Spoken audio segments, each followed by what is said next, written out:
welcome to Absar Alam Live. थोड़ा सा non political, more intellectual and moral conversation. बात यह है कि कल हमारा प्रोग्राम हुआ मेरे सवाल, जिसमें कि अबसार साहब ने एक बात कही। मेरी छुट्टी के बायस वो बात ऑन एयर चली गई। मेरी छुट्टी ना होती तो शायद वो चीज़ ऑन एयर ना जाती।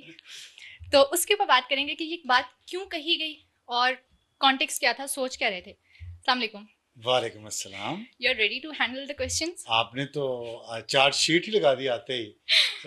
ना सिर्फ सर अभी तो मुझ मैंने पे कुछ कहा बाकी ही नहीं। ना सिर्फ अच्छा अभी कुछ कहा नहीं अभी तो क्या है। चार्ज शीट करने के बाद आपने ना सिर्फ मुझे चार्ज शीट किया है बल्कि पूरी की पूरी प्रोडक्शन टीम को कर दिया आपने कि आपकी गैर मौजूदगी से ये सारा कुछ हुआ। तो सर ऐसा हुआ है ना। अब मैं खैर ये तो देखें अच्छा, आप मैं बात पहले करेंगे तो पता चलेगा हाँ ना मैं कि क्या बात हुआ। कर लूँ कि आपने कल एक बात कही और वो ये कि हामिद रजा खान जो हैं उन्होंने मौलाना के पीछे नमाज अदा नहीं की। इस चीज़ के ऊपर आपने काइंड ऑफ हमें समझ क्वेश्चन आ रेज गई। करने की कोशिश की है।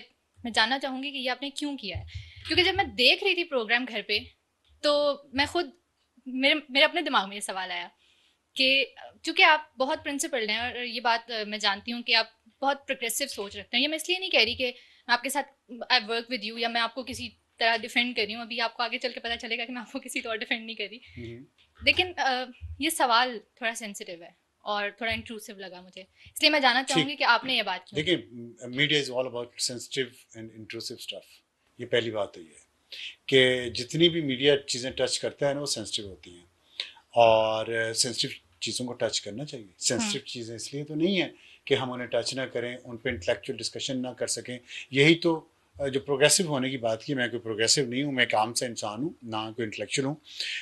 तो उसमें अगर प्रोग्रेसिव अगर आप समझ लें तो जो सेंसिटिव चीज़ें होती हैं कह के उनको साइड पे कर दिया जाता है। सेंसिटिव अदारे हैं, ये सेंसिटिव टॉपिक्स हैं, मतलब कि आप सेंसर कर, आप इन पे बात ही ना करें, जो मर्जी स्याह सफ़ेद करें, आप बात ना करें। ये नहीं होना चाहिए। कैन ठीक आई है, से समथिंग? एक सिर्फ एक सेंटेंस में कह लूँ तो इसलिए मैं समझता हूँ कि जो सेंसिटिव टॉपिक्स हैं, ये सेंसिटिव इश्यूज हैं, उन पे डिस्कशन होनी चाहिए, लेकिन बहुत अच्छे तरीके से और तमीज़ के साथ। एग्जैक्टली उन्हें थोड़ा सेंसिटिविटी के साथ ही डील करना जी चाहिए, जो कि जी, वो रिक्वायर्ड है बिल्कुल सेंसिटिविटी। बिल्कुल। You think you handled it with sensitivity देखिए मैं and responsibility? Like all other human beings I am not perfect. मैं हो सकता है कहीं पे मैंने कोई बाउंड्री क्रॉस की हो, बाउंड्री मैंने ब्रेक की हो। मुझे बाउंड्रीज बताने वाले बहुत सारे हैं और बताते रहते हैं कि अपनी बाउंड्रीज जो हैं वो क्रॉस नहीं करनी चाहिए। तो I follow those kind of guidelines. जैसे इस इशू पे मेरे बहुत पुराने दोस्त कोलीग तारिक मतीन साहब, बहुत अच्छा मेरा उनसे ताल्लुक़ है और मैं उनकी इज्जत भी करता हूँ। लेकिन मुझे नहीं समझ आती कि उनका मेरे साथ कोई इशू क्या, पर्सनल इशू है, क्योंकि उन्होंने बजाय मुझसे डायरेक्टली ये बात करने के उन्होंने एक ट्वीट कर दिया। और इसके अलावा भी बहुत सारी चीज़ें मेरी जो मैं बोलता हूँ, तो मैं कहता हूँ, ये ट्वीट करता हूँ, वो इधर उधर लोगों को भिजवाते रहते हैं मेरे खिलाफ, जैसे मेरी शिकायत कर रहे हो। तो इतनी उनकी उम्र हो गई है, इतना उनका तजर्बा है, वो इस तरह की बचगाना हरकतें करके शिकायती टाइप, वो उन पे कोई मुनासिब नहीं लगता, सजता नहीं है। बिल्कुल ये और बात भी ना ही दुरुस्त ये है। इस तरह पब्लिक के लिए ये बात उन्होंने कर, उन्हें कोई मसला है, समझते हैं कि अखलाकी कोई पहलू से मैंने सरफ नज़र किया। तो मुझे डायरेक्टली अच्छे दोस्त, सिंसियर दोस्त तो वो होते हैं जो डायरेक्टली अप्रोच करें कि ये आपने ठीक नहीं किया। सिंसियर अच्छा दोस्त ये नहीं होता कि किसी की बात आपको बुरी लगी है और आप दिल में रख लें और नोटबुक बनाना शुरू कर दें लिस्ट, क्या उस दिन तुमने ये बात कही थी, मैंने दिल में रख ली, अब ये बात भी तुमने कही, मैंने दिल में रख ली, लेकिन शेयर नहीं करूंगी। ये नहीं मुनासिब होता। एग्जैक्टली इफ यू दूसरा फाइंड समथिंग डिवाइसिव तो एक फिर मैं यहाँ पे एक छोटी सी चीज ऐड करूंगी। If you find something divisive तो उसका तरीका यही है कि आप डायरेक्टली बात कर लें या कम से कम उसको मजीद डिवाइसिव होके ना चले, हैंडल कोई करें। बात नहीं, वो इसी चीज तरह की चीज़ों पे पलते हैं, डिवाइसिवनेस पे तो पले। मुझे कोई एतराज़ नहीं, मैं तो आपको एक बात का जवाब दिया है कि मैं उन्हें जानता हूँ बहुत अच्छी तरह से और वो मुझे बड़ी अच्छी तरह से जानते हैं। दूसरे अवैस मंगल वाला, जिनके लिए मेरे मुंह से निकलता है अवैस मंगल सूत्र वाला, तो लेकिन ये कि वो भी एक बड़े प्यारे क्यूट से इंसान है। मुझे नहीं समझ आती है उनको, मुझे 2-3 दफ़ा मिले हैं इधर उधर इवेंट्स पे, अच्छी तरह बात होती है, लेकिन कुछ पर्सनल है इन लोगों में जो ये लगे हुए हैं। और इन्होंने भी एक ट्वीट कर दिया और जस्ट टू अपनी तरफ से एक ना कंट्रोवर्सी शुरू करने की कोशिश कर रहे हैं। तीसरा है siyaasat.com.pk शायद। अब मैं इनके बारे में आपको मजेदारी की एक बात बताऊं। आप मुझे अपनी बात नहीं बता रहे, आप मुझे दूसरों की बातें बता रहे हैं। मैं दूसरों की बातें बता के आपको अपनी बात बताऊंगा। अच्छा, आपको पता होना चाहिए कि मेरा इनके साथ लिंक क्या है। सही है। siyaasat.com ने पिछले कई सालों तक मेरे खिलाफ बहुत प्रोपेगेंडा किया, हम्म। गलत, गंदा, अनप्रोफेशनल। जब मैं किसी जगह बैठा नहीं हुआ था मीडिया पे, मैं घर में बैठा हुआ था। फिर करना खुदा का क्या हुआ कि बुरा वक्त आना शुरू हो गया बेचारों पे, तो मुझे अप्रोच किया इन्होंने कि हम आपको इंटरव्यू करना चाहते हैं। अच्छा। क्योंकि मेरी एक पोजीशन थी एस्टेब्लिशमेंट की सियासत में मुदाखलत पे। वो जब इन्हें नजर आया कि ओहो अबसार तो ठीक कहता था, तो मुझे इन्होंने कांटेक्ट किया। मेरे पास आज भी वो मैसेजेस सेव पड़े हैं, मेरे दोस्त सोहराब के भी और उनके प्रोड्यूसर के भी। और उन्होंने कहा कि हम माजरत ख़्वाह हैं आप। मैंने कहा आप तो मेरे बड़ा खिलाफ, मुझसे आप इंटरव्यू करना चाहते हैं, किस बुनियाद पे मैं आप पे ट्रस्ट करूँगा? हमारी गलती थी, हमें ऐसे नहीं करना चाहिए था, हमें गलत समझाया गया, हमें गलत बताया गया, हमें गलत पढ़ाया गया, सब माना उन्होंने। तो मैंने कहा चलो ठीक है। मैंने, ज़ाहिर है मैं खुद एक गुनाहगार इंसान हूँ, खताकार हूँ। मैं कोई अगर अपनी गलती मानता है तो मुझे एक इंसान के तौर पे उस पर ज़िद नहीं करनी चाहिए। और मैंने कहा ठीक है। मैंने उनके साथ इंटरव्यू 2 दफ़ा या 3 दफ़ा दिया। उसके बाद अब आके उन्हें फिर कुछ मसला कहीं पे हुआ है, उन्हें कहीं पे कोई गड़बड़ उनके अंदर हुई है। अब वो फिर एक उन्होंने प्रोपेगेंडा मुहिम लॉन्च करने की कोशिश की। और ये मेरा एतराज़ है पीटीआई के जो अलाइंड सहाफ़ी नुमा लोग हैं ना, कि भाई अपना जहन बोला करो, अपने दिल की बात किया करो, 100 दफ़ा करो, दिल की बात करो कि सर आंखों पे रखूंगा। जब आप एक एजेंडा के तहत, प्रोपेगेंडा के तहत मुसलसल सब एक ही तरह की एक ही वक्त में जुबान बोलना शुरू करते हैं ना, तो वो पता चल जाता है कि आप किसी एजेंडा पे हैं। मैं ये नहीं कहता कि पेड एजेंडा है या अनपेड एजेंडा है, ये कोई एजेंडा है। मैं इन एजेंडा से ना पहले घबराया ना आप घबराऊंगा। बस ये मैसेज है मेरा अपने दोस्तों को, प्यारे दोस्तों को। अच्छा, मैं किसी एजेंडा पे और नहीं हूँ। अब आप आए स्पीकिंग, अपने इस इशू पे जो आपने बात की है, मैं इस पर बात करना चाहता हूँ। मैं प्रोग्राम देख रही थी और मेरे दिमाग में ये सवाल आया फौरन से कि ये सर ने ये बात की क्यों है। एक सियासी जमात का रहनुमा है, हम्म। वो एक मजहबी जमात के रहनुमा भी हैं, और वो लोगों के बहबूद के लिए, भलाई के लिए एक काम कर रहे हैं। वो अपने एक सियासी मुखालिफ से मिल रहे हैं, और लोगों को, जिनको वो पहले गालियां देते, वो उनके फॉलोअर्स गालियां देते रहे हैं, गंदी गालियां, गलीज इल्ज़ामात, बहतान, जिसकी इस्लाम में सज़ा हद है, वो भी लगाते रहे हैं मौलाना फजल रहमान पे। लेकिन फिर आप अपनी सियासत की खातिर उनके पास गए हैं। आपने अवाम को तकसीम किया हुआ है, अवाम को कहते हैं कि ये चोर हैं, ये काफिर हैं, ये डाकू हैं, ये डीजल है, ये परमट है, ये फलाना है। लेकिन दूसरी तरफ आप उनसे मुलाकातें भी कर रहे हैं, उनसे सियासी मामला भी डिस्कस कर रहे हैं। तो मेरा इतराज ये है, सुलह हो गई है ना, नहीं सुलह हो गई है यहूदी तो एजेंट और डीजल साहब की सुलह होगी, सुलह तो होगी इसमें ना। हम तो कुछ नहीं कर सकते। नहीं हम कर सकते हैं ना। मैं उतना ही बड़ा मुसलमान हूँ जितने हामिद रजा हैं या मौलाना फजल रहमान है। मेरा हक है इस पे बात करना, और मैं आपको हक बताऊंगा मेरा हक बना कैसे है। बात यह है कि जब आप कौम को तकसीम करते हैं, कभी सियासत के नाम पे, कभी मजहब के नाम पे, कभी फिरके के नाम पे, तो मुझे इतराज है, क्योंकि मैं इस कौम का फर्द हूं। आप मुझे क्यों तकसीम कर रहे हैं मसलक के नाम? मैं तो मोहम्मद सल्लल्लाहु अलैहि वसल्लम का उम्मती हूं, मुझे वो रहने दें। आप कहते नहीं तुम देवबंदी हो, तुम बरेलवी हो, तुम शिया हो, तुम सुन्नी हो, तुम अहले हदीस। क्यों? अगर ये हैं आपके असल ये है, तो फिर आप कौम को बेवकूफ़ क्यों बना रहे हैं कि आप जफियाँ डाल रहे हैं, आप एक दूसरे की तारीफें कर रहे हैं? मैंने इसलिए ये कहा कि आप टाइम देख लें क्या है। जिस वक्त ये पीटीआई का वफ्द वहां पे पहुंचा, वो टाइम देखें, 6:10 है। उस वक्त में बैरिस्टर गौहर है, उमर अयूब हैं, हामिद रजा है, शिबली फराज हैं, और एक वो हैं असद कैसर। अब 6:50 पे मौलाना फजल रहमान ने जमात करवाई, इमामत करवाई। क्या आपकी बगलों में बुत हैं कि आप उसकी इमामत के पीछे नहीं खड़े हुए? असद कैसर खड़े हुए हैं, उमर अयूब खड़े हुए हैं, हामिद रजा क्यों नहीं खड़े हुए?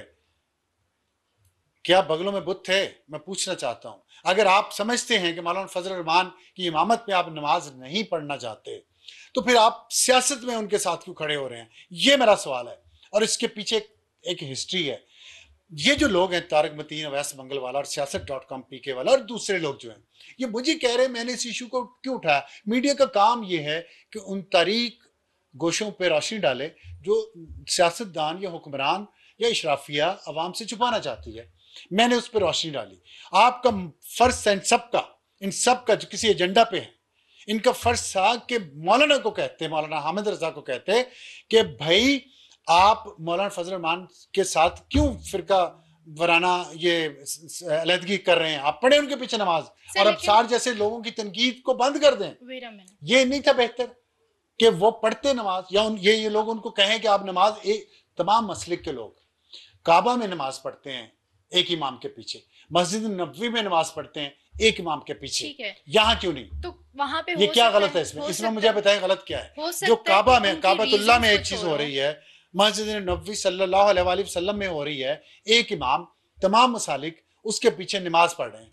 हो सकता है उनकी कोई और रीजन हो, हम इसके ऊपर क्वेश्चन नहीं, और रीजन होगी तो वो बता दें, वो पढ़ के। मैं तो कहता हूँ भाई अगली दफा मिलने जाएं, आप मौलाना फजल रहमान की इमामत में आप भी नमाज पढ़े, खत्म हो जाएगा मेरा एतराज। हमने तो एक एतराज किया ना, जो मीडिया का काम है, आप उस एतराज को दूर कर दें। मीडिया का काम क्या है कि हम बहुत ज्यादा चीजें जस्टिफाई नहीं करते। क्यों, कैसे? हमने अभी आईनी तरमीम पे एतराज किया ना। सर ये तो एक मिनट ठहर जाए, ये तो पॉलिटिकल चीज है अब मुझे आर्गुमेंट पूरा करने दें। पॉलिटिकल मजहब मुझे सियासत से भी ज्यादा इंपॉर्टेंट है, मेरा दीन है वो। आप कहती मैं उसको पीछे रखूं, सियासत को आगे रखूं? मुझे बताएं, आईनी तरमीम पे हमने इतराज किया ना कि खुफिया तरीके से क्यों आ रही है, अब वो सामने आ गई ना, इतराज हमारा मान लिया, अब हम आगे बढ़ गए। इसी तरह में हम इस तरह की चीजों में आगे ना इस तरह की नहीं है। मैं ये तजाद का वजह जानना चाहता हूँ कि आप एक शख्स से सियासत पे तो इकट्ठे हैं, दीन पे इकट्ठे क्यों नहीं? इस तरह की दीन में तफरका मत डालो। ठीक है, ये बात ठीक है ना? ये दीन पर्सनल है तो फिर सियासत भी पर्सनल है, फिर सियासी मामलात पे सबके बात करना छोड़ दें। मैं आपसे एग्री करती हूँ इस पे कि ये ब्रॉडर डिस्कशन इस पे होनी चाहिए, लेकिन पर्सनल लेवल पे किसी इंडिविजुअल को पॉइंट आउट करके इस तरह से अगर आप बात करेंगे तो वो कंट्रोवर्सी इंडिविजुअल नहीं है ना, वो एक सियासी जमात के लीडर हैं, एक मजहबी रहनुमा हैं, वो कौम को सच और झूठ बताते हैं, सही और गलत बताते हैं। मैं उनसे एक्सपेक्ट करता हूँ कि वो इस फिरका वाराना तफरीक में नहीं पड़ेंगे, वो इन फिरकों से बढ़ के एक इत्तेहाद कौम में, उम्मत में पैदा करेंगे। ये तो हम एक इमाम के पीछे नमाज पढ़ेंगे, ये तो हम अज्यूम करें नहीं कर रहे। मैं इन साहब की दो नस्लों को जानता हूँ, इसलिए अब आपने मुझे मजबूर कर दिया तो मैं ये बात करने लगा हूँ। इनके ये फैसलाबाद से इनका ताल्लुक है। इनके वालिद थे हाफिज फजल करीम साहब, वो भी सियासत में थे और मजहब में भी, मजहबी जमात के भी थे। 1977 में पाकिस्तान नेशनल अलायंस, पाकिस्तान कौमी इत्तेहाद, 9 सितारों ने एक तहरीक चलाई जुल्फ़िकार अली भुट्टो के खिलाफ। इलेक्शन धांधली के नाम पे उसका नाम रख लिया तहरीक निज़ाम मुस्तफ़ा सल्लल्लाहु अलैहि वसल्लम। नाम देखा आपने, तहरीक निज़ाम मुस्तफ़ा। और वहाँ जो फैसलाबाद की जो जामिया मस्जिद थी कचहरी बाजार में, वहाँ रोज़ाना इज्तिमा होता था, क्योंकि 9 सितारे थे, तमाम दीनी जमातें उसमें मौजूद थी। वो मस्जिद देवबंदियों की थी। वहाँ जमा होते थे तमाम उलमा उस शहर के, और वहाँ से जुलूस निकलता था जिसपे पुलिस कभी लाठीचार्ज करती थी, कभी गोली चलाती थी, कभी फौज भी फिर आगे। बाद में हंगामे हुए, इन लोगों के कहने पे लोगों ने जाने दी निज़ाम मुस्तफ़ा के लिए। मेरे 2 भाइयों ने जाने दी, मेरी उम्र उस वक्त 10-11 साल थी। मैंने 2 भाइयों की लाशें उठाई हैं तहरीक निज़ाम मुस्तफ़ा के नाम पर, जिसमें फजल करीम इनके वालिद साहब भी शामिल थे, और भी देवबंदी उलमा भी, अहले हदीस भी, सारे मौजूद होते थे। तो लोगों को तो आप लगाते हैं तहरीक निज़ाम मुस्तफ़ा के नाम पे कि जाने कुर्बान करो। जैसे आज ये और पीटीआई के लोग बच्चों को कह रहे हैं जिहाद पे निकलो, कुर्बानी दो, आज़ादी लो, खुद निकले जिहाद पे। उस वक्त ये साहब जो हैं हामिद रजा साहब, जब मेरी माँ मेरे भाइयों को रो रही थी जनाजों के सामने, उस वक्त के कुछ अरसे बाद शायद बाहर चले गए थे पढ़ने के लिए। मैं और मेरे भाई तो नहीं बाहर गए पढ़ने के लिए। तो क्या मैं क्वेश्चन ना करूं कि आज ये दूसरी नस्ल आके फिर तफरका डालें इस कौम पे, और मैं बोलूं ना? क्यों ना बोलूं? मुझे दें जवाब इस बात का। और फिर वहां पे पाकिस्तान पीपल्स पार्टी ने उस वक्त 1977 में इस बात को उठाया कि ये तो फजल करीम तो देवबंदी की मस्जिद में जाके इमाम के पीछे नमाज नहीं पढ़ता, नमाज के बाद आता है जलसे में। एक इशू बन गया। उस इशू को खत्म करने के लिए दिखाने के लिए कि पाकिस्तान कौमी इत्तेहाद और 9 जमातें, तमाम मजहबी जमातें, सियासी जमातें इकट्ठी हैं, इनके वालिद फजल करीम को नमाज पढ़नी पड़ी उस देवबंदी इमाम के पीछे। अच्छी बात थी, तफरका ख़त्म हुआ, यही मैं चाहता हूँ। इसमें बुरी बात क्या है? ये भी पढ़ ले मौलाना फजल रहमान के पीछे इमामत में और तफरका ख़त्म कर दें, आगे बढ़े, कौम को मैसेज दें कि हम दीन पे भी इकट्ठे हैं और सियासत में भी जो हमारी बातें एक तरह की हैं हम उस पर इकट्ठे हैं। और अगर दीन में भी आपके मसल की कुछ इख्तलाफात हैं या डिफरेंस ऑफ ओपिनियन है तो उसको नमाज से तो, रोजे से तो कम से कम दूर रखें, बुनियादी अरकान से तो दूर रखें। ये तो नहीं करें आप कि आप एक जगह जाते हैं और वहाँ नमाज हो रही है और आप इसलिए नहीं पढ़ते कि भी मैं तो अलग से नमाज पढ़ूँ। मैंने आपको टाइम लाइन से बता दिया कि वो मौजूद थे, मौलाना फजल रहमान के पीछे नमाज क्यों नहीं पढ़ी, इसलिए मुझे लगता है, मैं ये दावा भी नहीं कर रहा कि ये वजह होगी कि इनके वालिद साहब ये कर चुके हैं। और ये एक इशू बना था फैसलाबाद में 1977 में, मैं गवाह हूं खुद, सुनी सुनाई बात नहीं कर रहा, और हजारों लोग, लाखों लोग फैसलाबाद के आज भी गवाह हैं उसके। तो इसलिए ये मसलक में तफरका है, दूर करें। मैं सिर्फ ये कह रहा हूं, इसमें अगर बात गलत है तो आप मुझे बता दें कि आप दूसरे के बच्चों को कह रहे हैं जिहाद करो निज़ाम मुस्तफ़ा के लिए, ख़त्म नबुव्वत के लिए, अपने बच्चे आपके घरों में बैठे रहें, ये मुनासिब नहीं। और आप एक इमाम के पीछे नमाज भी ना पढ़ें तो आप क्या कौम को मैसेज दे रहे हैं, बच्चों को क्या मैसेज दे रहे हैं कि हम तो नमाज जैसी बुनियादी रुकन पे भी इकट्ठे नहीं हैं, लेकिन सियासी मफादात के लिए हम जफियाँ डालेंगे ना, ये ना करें। मुझे अफसोस होता है, मुझे दुख होता है। और इस पर ये सियासत डॉक्टर हम तारिक मतीन, वैस मंगल वाला, इनको भी चाहिए ये तफरके ख़त्म करवाएं। मुझे ना क्वेश्चन करें कि मीडिया उन तारीख गोशों पे लाइट क्यों डाल रहा है जो सियासतदान कौम से छुपाना चाहते हैं। तो बात आपकी ठीक है कि, और आपकी इंटेंशन से भी मैं उस पर भी क्वेश्चन नहीं करूंगी। And I am really sorry for what you had to go through, अभी जो आपने सारा नहीं, डोंट बी सॉरी। मैं अल्लाह के करम का शुक्र अदा करता हूँ। मैं तो शेयर इसलिए कर रहा हूँ, मैं हमदर्दी का वोट नहीं लेना चाहता, मैं शेयर इसलिए कर रहा हूँ, मैं ये बातें इसलिए करता हूँ कि मैं कौम की एक नई नौजवान नस्ल को फिर उसी रास्ते पे चलते देख रहा हूँ जिस पे मेरी नस्ल चल चुकी है और हमने नुकसान उठाया और हमने सियासतदानों के कहने पे पुरतशद्दुद रास्ते इख्तियार किए, खतरनाक रास्ते इख्तियार किए, जिसमें कौम के बच्चों को कुछ नहीं मिलता सिवाय मौत के, सिवाय माजूरियों के, सिवाय बेरोजगारियों के, सिवाय घर उजड़ने के। और सियासी लीडरान खुश रहते हैं। जो सियासी लीडर कौम के बच्चों को तशद्दुद के रास्ते पे, नुकसान वाले रास्ते पे लेके जाए, उससे बचें, चाहे वो किसी भी सियासी जमात का सरबराह हो। ठीक कह रहे हैं। और फेथ एंड रिलीजन बहुत पर्सनल चीज है। मैं I am still of the opinion कि इनके ऊपर इस्लामिक रिपब्लिक ऑफ पाकिस्तान में नहीं है। फिर भी आपका जो पर्सनल फेथ है, फिर आप मजहब के नाम पे वोट ना लें, आप अपनी जमात का नाम मजहबी ना रखें। अगर आप बात मुकम्मल करने देते तो मैं आगे यही कहने लगी थी कि सियासतदानों को भी फिर चाहिए कि कम से कम रिलीजन को इस्तेमाल ना करें, टूल ना बनाएं अपनी सियासत के लिए। ये जिहाद और इस तरह के जो अल्फाज हैं इनसे भी परहेज किया करें। इतना ही था, दीजिए इजाजत, अल्लाह हाफिज।